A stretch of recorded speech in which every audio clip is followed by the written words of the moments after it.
Hey, everyone. I'm Ali Burns from Picks Parlays, and it's time for another round of MLB Total Chaos with the Winners and Whiners crew. Before we get started, I need everyone to like and subscribe, ring the bell for notifications, and then check out Caesars Sportsbook. They've got a great deal for all new accounts. It's up to $1,500 in a risk-free first bet. All you've got to do is use the promo code MORNING15 or check out the description of this video and click on the link. Our two contestants today, I have got Scott Steehn. You can find him at Steamroller. Ooh, 291. That's a lot of losses. Well, let me put a little hyphen in there. And we'll put you where you belong. 31, 29, and 1. You were 3-1 last week. That makes you 3-5 for the month of June. How you feeling about being in the ring today? Better. I think as the season goes on, I think these games get a little easier as far as the totals go. You know what you're going to get out of the pitchers, or at least you got a pretty good body of work. So I feel good going on in the season. We kind of tread water here for the first couple of months, but yeah, I'm ready to put the pedal down and leave my compatriot here in the dust. All right, pedal to the metal. Scott Reichel, 32-32-1. You are 4-4 in the month of June, also 3-1 last week. So you guys tied. We've got a tiebreaker round going on right now. How do you feel about stepping in the ring today? I feel good. I thought I was over 500. Apparently, I'm at 500, but it is what it is. A long way to go. We're not even at the All-Star break yet. But baseball's been pretty good, at least on this show recently for me. So let's keep it going. All right, let's rock and roll. So for anyone who doesn't know how this works, I'm going to give them 5 baseball games that happen this Wednesday, June the 22nd, and they're going to tell me if they're going over or under the total. Whoever gets the most correct comes back as the champ. So Steen, you have, I believe, the better overall record. Yes, you do. So you're going to go first as the champ in this one. We're going to start out with the Giants at the Braves. The number is 9. We've got Rodon and Morton on the bump. Over or under the total, Steen? Yeah, I'll start off with one. We're both going to go the same way. I'm going to go under the 9 right here. This is a San Francisco team that just hasn't been scoring a lot of runs lately. They're 1-7-2 to the over lately, or 7-1-2 to the under if you prefer. Rodon has been outstanding, especially over his last 4. 1.17 ERA, 0.91 WHIP in his last 4. Morton. It's kind of a weird deal with Morton because they've gone 11-2 to the over in his starts, and the 2 that went under, he actually gave up 8 earned runs in 10 innings. But here's the deal: he gave up no runs his last time out. The 4 games before that, he gave up 4. 3 of those games still went under. So the Braves aren't helping a lot on the offensive side either. I think this one stays under. All right, and Reichel, you agree? Yeah, I'm going with the under. With Rodon pitching, you can't have a total of 9. Rodon's been amazing recently. Looking through his last 3 starts, 18 innings pitched, 1 ERA. That's pretty good. You have Rodon, who has really just been inserting himself back into the NL Cy Young Award race, and I do think he should pitch well once again. The Giants have scored less than 4 runs in 4 of their last 5 games. So offensively, I'm not expecting much run support for Rodon. And Morton's overall numbers are not great. Last 2 starts, though, he has been better. 13 innings pitched, 2.77 ERA. I see a lower scoring game here. Give me the under. All right, so already we agree. The consensus picks on this show tend to be the money makers. So let's see if we can keep that train rolling. Guardians are at the Twins. It's an 8.5 with McKenzie and Gray. Reichel, you're up first. I'm going with the under. Both starting pitchers have been solid this season. McKenzie is pitching for Cleveland. Last 5 starts, 33 2/3 innings pitched, 2.94 ERA. Sonny Gray pitching for Minnesota. He's been good everywhere not named the Yankees, because I'm still salty that he was so bad with the Yankees. But at home for Minnesota, he's been good this season. 26 innings pitched, 1.73 ERA. And if you want to go through some trends, the under is 35-16-3 in the last 54 meetings in Minnesota. But I like the starting pitchers involved. I think this total's too high. Give me the under. All right, Steen, what are your thoughts? I've been a big fan of McKenzie here for a couple of years. Kind of waited for him to put it all together. It looks like this may be his season. These teams squared off back in April. These 2 pitchers met, and that ended in a 3-2 final. I've got to go under the total here as well. 8.5 is just too many. Too many points. Okay, how about the Cardinals at the Brewers? We've got an 8.5 here. Wainwright, the righty, and Lauer, the lefty. That was fun to type. Steen, what are you thinking? This was a tough one for me. We watched these teams go 2-0 last night, as St. Louis absolutely did 0. Of course, we're taping this Wednesday, or Tuesday, so I'm talking about the Monday night game. So we'll have, by the time this game is played, we'll have another one to take a look at. But I'm going to go over the total here. St. Louis, they've seen the over go 8-2 in their last 10. Milwaukee 5-5 to the over, but they're giving up just 2.75 runs per game. I do worry a little bit about this. However, I think Hader, it's a close game. I think Hader pitches again tonight. That'll make 2 straight for him, making his usage a little bit unlikely in this game. And that Milwaukee bullpen without Hader available is a completely different animal. I think it goes over the total on the small lean. All right, Reichel, agree or disagree? I'm going to agree with him. I feel like a lot of people want to take the under with Wainwright and Lauer, but Wainwright's pitched twice against Milwaukee this season, and he has not been very good. 9 1/3 innings pitched, 18 hits allowed, so he's giving up roughly 2 hits per inning, and he also has a 6.75 ERA. Lauer's overall numbers good. At home, he's been good, but last 2 starts, he's been terrible. 11 1/3 innings pitched, 9.53 ERA. So I don't trust Lauer based on recent form. I don't trust Wainwright because he struggled twice against Milwaukee. I'm going to go with the over. I think this number seems a bit too low. Okay, keep us rolling along with the Mariners at the Athletics, the M's at the A's. It's 7.5 with Kirby and Blackburn. What you got for me? I can't take an over with Blackburn pitching. I just can't. He's the best pitcher on their team by far. Last 2 starts, he's gone back to being unhittable. 13 1/3 innings pitched, 0.68 ERA. Not to mention the fact that Oakland can't exactly hit. So that should be an issue for them offensively because Kirby's been okay, and he's actually been better on the road than at home. 21 innings pitched on the road, 3.43 ERA. But I'm mostly going to back Blackburn and fade Oakland's offense at the same time. So give me the under. All right, seems reasonable. Steen, do you feel like that's reasonable? I do. Trends point that way. Seattle just not scoring any runs lately. They've seen the under go 8-2 in their last 10. Part of that is driven by the fact, like I said, they can't score. They've scored 2 or less in 6 of their last 8 games. Oakland is averaging 1.8 runs per game over their last 6, and 3 of those were against the Royals. Yikes. Is that bad? That's bad. That's Okay. bad, Bob. Cool. I can't play it. I can't play an over with those 2 offenses right now, especially with Blackburn on the mound. Kirby, like Scott said, has been probably better than you think with a serviceable kind of a solid 3 type starter ERA and whip. I'll take the under 7.5 too. Okay, last one for the round. The Royals and the Angels. It's an 8 with Lynch and Ohtani. Get it, Scott Steehn. Take the over. Do it. So far, there's been no reason for both of us to be here. Yeah.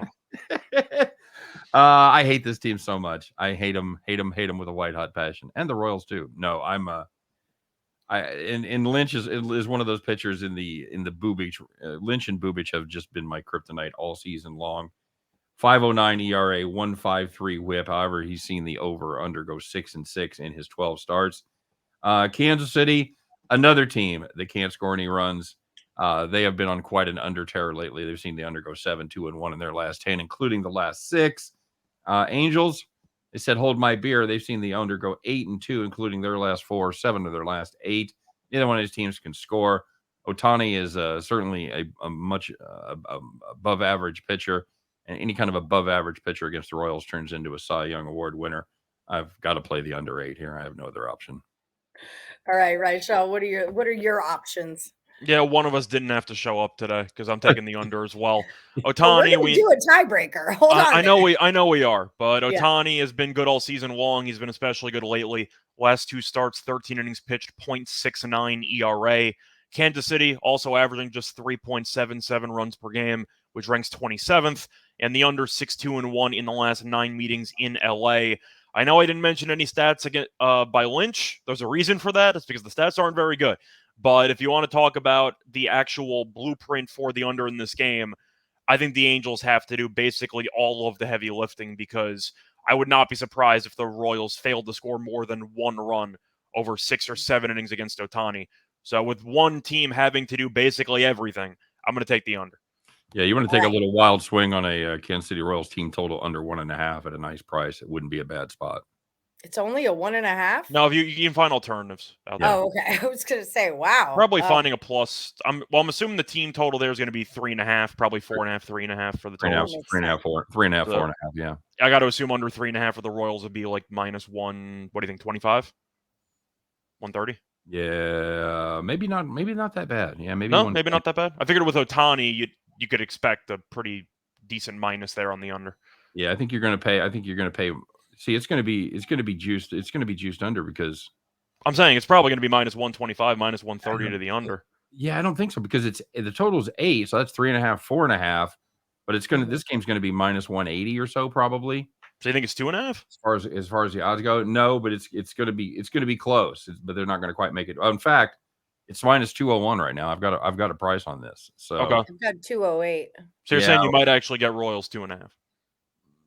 Potentially. Yeah, you're gonna pay a pretty good nut there on the 3.5. Yeah, I'm back with you. I'm at 135. Once I see it's minus 200, I don't see any way that keeps from being. Which means 1.5 will probably be like plus. What do you think? 200?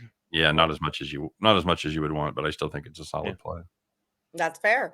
We always appreciate solid plays and extra bonus picks. So both of y'all start thinking about what your best bet is going to be for the show. And I'm going to do a little bit of a recap. So anyone who just joined us, don't worry. Here we go. We're going to go over it again. But first, I got to remind everyone to like and subscribe, ring the bell for notifications, and don't forget about Caesars Sportsbook. $1,500 and a risk-free first bet for all new accounts. It is no joke, people. So morning15, that is your promo code to use when you download the Caesars mobile betting app. Caesars Sportsbook mobile betting app. There we go. It's a mouthful. It's a lot there. So the Winners and Winers crew, you guys do a show called Back to the Window with Scott and Scott Monday through Friday at 3 p.m. Eastern. Scott Steehn, why don't you tell our viewers what that is all about? Yeah, we have a good time. We take a look at yesterday's action. We have to do some fun segments. We got sound effects. My God, we are so up. Damn it, we have hats. Cool here. We have hats, and not a fine looking chapeau like Allie's wearing, but these are hats you wouldn't wear in public. That's the kind of hat. In fact, I saw my son's girlfriend for Father's Day, and she was wearing a hat, and I said, "Oh, I should get my goofy hat out." And she's like, "You think this hat's goofy?" I'm like, "Oh no, it looks good on you. It's great. It's great on you though." So yeah, we do that, and we of course talk to people in real time. I say it every week. That's the most fun part of this job, is talking to people, answering their questions. They might have us weigh in with an opinion on a game they're looking at, or they might just tell us what they're playing. We love that. It's a very sharing and caring type of atmosphere. It's a real familial type of group, as you have on your show as well, where you kind of get to know these people, even though you probably never met most of them. I met Allie. That counts. I've met a lot of my viewers, but not most of them. I wouldn't say. I mean, I have a lot of viewers. I consider myself a colleague, not a viewer, but thank you. Not of her, of the people that are in our comments. I know. I'm joking. Yeah, I know. Okay. So anyway, we still got to go for lobster rolls, though.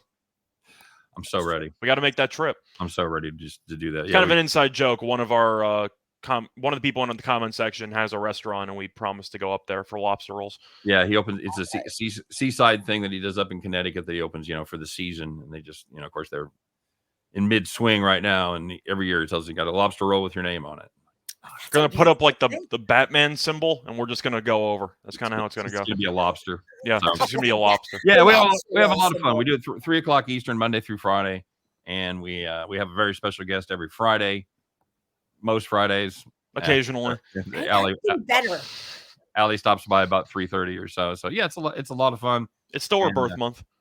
It is. It's her birth, celebrating her birth. We're sharing our birth month. We are sharing our birth month. That's right. With Craig Trapp and Detroit Lenny too. Mm-hmm. Talk about it. All you premature fuckers. Everybody knows the great birth month is July. So that's the codependent birth month, actually. Geminis were very independent and free spirited, but you Cancer, very codependent. Is that how you describe yourself, Reichel? Independent and free spirited? I'm independent. I don't know about free spirit, but I can be. He doesn't. He can't get him out of the tie dye. Mm-hmm. You see him at all the get him out of the tie dye. You see him at all the fish shows.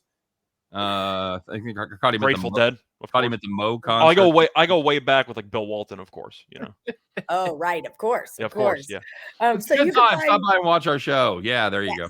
Do it. Find Scott Steehn at Steamroller, and then you can find Scott Reichel at Reichel Radio. I heard you were on VSiN the other day. My morning woodies told me Scott Reichel's a big deal. He was on VSiN. What was that all about, friend? Oh, it was good. They called me on to talk about the NBA draft. It was last night. around 3 a.m. Eastern time. I don't like to brag about my bad sleep schedule, but, there you go. And it was nice. They had me on for about 10 minutes or so, talked about the NBA draft, some props I liked, and I'm probably going to be back on there sometime in the next week or so. Well, that's a beautiful thing. Congratulations. VSiN is no joke. Okay, so let's do some recapping for the your peeps. Woody saw me when I did 2 shots on VSiN. Like, They Jesus. did not. Of course. What were you on for? NFL draft stuff again? When was that? We're the Well, draft the specialists. Woodies didn't know you in the NFL, did they? Do an NFL draft. Yeah. No, I did NBA draft, so we completed the cycle. There you go. Nice. I don't think the Woodies knew you during an NFL draft. 2 months ago? Okay, maybe, but I mean, they weren't best friends with you or anything yet. You got to. I don't even remember what I did yesterday. So, All right. All right, so let's recap it. Giants are at the Braves. The number's 9. You're both going under. Guardians, Twins, 8.5. You're both going under. Cards at the Brewers, 8.5. You're both going over. M's at the A's, 7.5. You're taking it under. And the Royals and Angels, 8. You're taking it under. Scott Steehn, what is your number one bet on the show? I already know what you're going to go with. So what am I going to go? What am I going to go with? You're going to take Rodon. No, I'm going to take. Really? How can I tell you not? How can I tell you to play under 1.5 with the Royals and not take that game? Because you expect Lynch to give up 12 runs. It's possible. And that's if I get bit by this game, that's where it's going to happen. But I got to take the Royals and the Angels. Okay, so Scott Stehn's best bet on the show is the Royals under 8. Reichel, what do you got? Can't believe you're giving me Rodon. I'm going to take the Giants and Braves under. I can't believe it's at 9. Yeah. The Giants can't hit right now. Rodon's been amazing. And I think you'll probably see a 4-2 type game. All right. All right. We'll put a little. Is there a reason it's at a 9 though? Like, it does look so easy, but is that like sometimes when it looks too easy, it's for a reason? I'm assuming there might be some weather that might be blowing out. I'll pull up the weather report quickly, but they could also just be looking at Morton's overall numbers instead of Morton's been a fader from auto fade for me from the beginning of the season. I haven't. And it's mostly worked out, but the last couple outings he has been better. Yeah. So I feel like one thing that I like to do when it comes to handicapping pitchers, a lot of people tend to focus on the season-long stats. I'm more of a recency bias guy. Yeah, the wind is blowing out about 8 miles per hour, which is why the total's a little bit higher. But I go by recent form because you can be terrible in April. I'm not going to factor that into how you perform in June and July. So yeah. No, I do the same thing. I just need to know what you did in your last 3 games for the team. I want to know your last 5 to 10 games. I don't need to know about your whole season. Wind related, but I don't think either team's going to touch the ball that much, so I'll go with the under. Okay. Yeah, I don't even care if it's not 10 miles an hour or more. I don't care about the wind. Yeah, fair enough. Just wanted to throw that out there. I mean, just a question. One of those things we should think about. If it looks too easy, sometimes it is. So maybe look into things. The stripper really doesn't like me? Is that what you're saying? The lap dance is so much better when I'm not going to finish that. All right, gentlemen, y'all have a great day. Good luck to everyone. Thank you so much for joining me, and may the best capper win.